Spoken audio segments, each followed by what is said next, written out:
18 పడిమెట్ల పైకెక్కి గుడికేగు భక్తులకు ఎదురొచ్చే బంగారు స్వామి.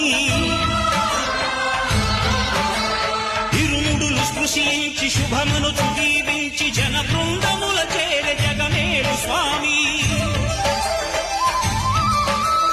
తన భక్తులన విల్చు తప్పులకు తడబడి ఒక పక్క ఒరిగెన ఓంకారమూర్తి.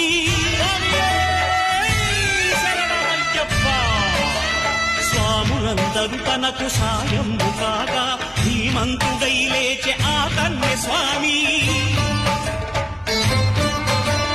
పట్టబంధము వీడి భక్తకతికై పరుగు